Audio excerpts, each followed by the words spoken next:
курса, който преподавам в Arc Academia, ще научите как се прави character от нула в ZBrush. Ще научите самия софтуер, как се работи с ZBrush. Изключително забавен софтуер, може да си моделирате всякакви неща, все едно си правите неща от глина или от пластилин, само че дигитално и е доста по-лесно, защото има симетрия, има и други тулове, които улесняват работата.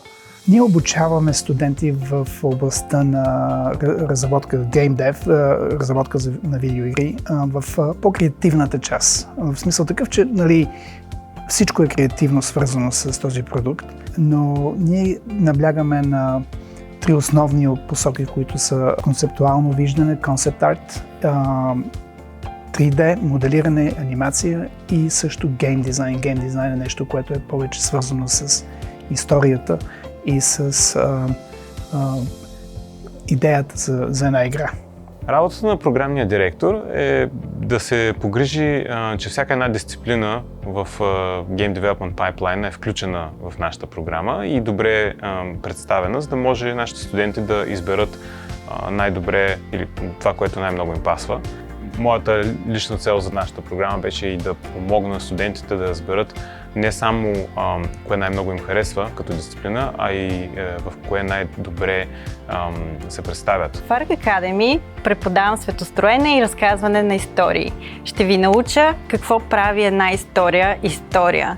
Ще пишете и пак ще пишете. Ще ви науча как се раждат идеите, как да ги ловите, защото те са като риби. Ние не ги притежаваме, те не са наши, но пък като едни готвачи, от нас зависи от това колко вкусна ще бъде тази риба и ще ви науча откъде идва вдъхновението и как да го провокирате.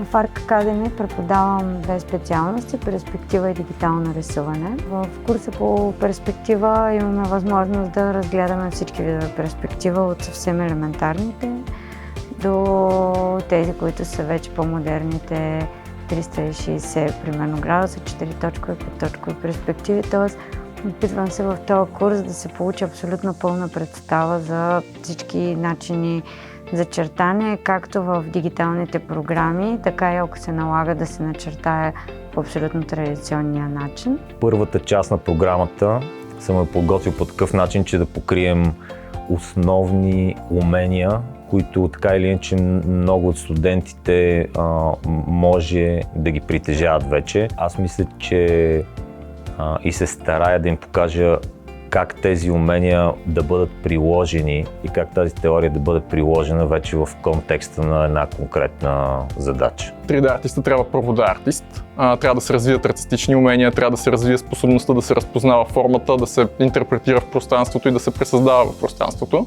Това е едно доста комплексно умение, което, така да се каже, преминава отвъд софтуерите, преминава отвъд софтуерния пакет, който човека ползва в съответния момент. Пример за такива умения би бил, когато човек получава задача. Какви са стъпките, когато човек получи задача? Как трябва да се увери, че тази задача е разбрана? Как да бъде сигурен, че е разбрал какъв е срока за тази задача?